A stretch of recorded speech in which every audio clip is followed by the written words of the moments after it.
ঢাকায় ভারতীয় হাইকমিশন এবং দিল্লিতে বাংলাদেশের হাইকমিশনের মাধ্যমে সাবেক প্রধানমন্ত্রী শেখ হাসিনা সহ দণ্ডপ্রাপ্ত আসামিদের ফেরত চাইবে ঢাকা।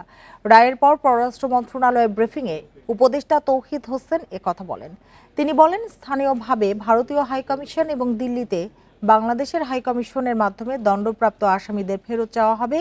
আন্তর্জাতিক ট্রাইব্যুনালে ক্ষমতাচ্যুত সাবেক প্রধানমন্ত্রী শেখ হাসিনার রায় ভারতে পাঠানোর পরবর্তী প্রক্রিয়া নিয়ে তৌহিদ হোসেন সাংবাদিকদের বলেন, দণ্ডপ্রাপ্ত আসামিদের ফেরত চেয়ে যে কোনো মুহূর্তে দিল্লিকে চিঠি পাঠাবে ঢাকা।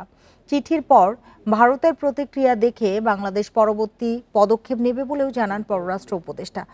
এর আগে গত বছর শেখ হাসিনা সহ মানবতা বিরোধী অপরাধে অভিযুক্তদের ফেরত চেয়ে দিল্লিকে চিঠি পাঠালেও এ বিষয়ে কোনো উত্তর পাওয়া যায়নি বলে জানিয়েছে পররাষ্ট্র মন্ত্রণালয়। প্রক্রিয়া সমাপ্ত হয়েছে, তাদেরকে শাস্তি দেওয়া হয়েছে এবং আপনারা দেখেছেন স্টেটমেন্ট সেটা হলো যে তাদের সাথে তো আমাদের চুক্তি আছে এক্সট্রাডিশনের, কাজে সেই অনুযায়ী তার আওতায় আমরা তাদেরকে ফেরত চাই। ভারতে অবশ্যই চিঠি যাবে, কারণ আমাদের অবস্থান যেটা সেটা আমরা অফিসিয়ালি ভারতকে জানাবো। ভারতে চিঠি যাবে, আজকে রাত্রে গেলেও অথবা কালকে সকালে গেলেও তাতে আমার কিছু আসা যায় না, কিন্তু যাবে।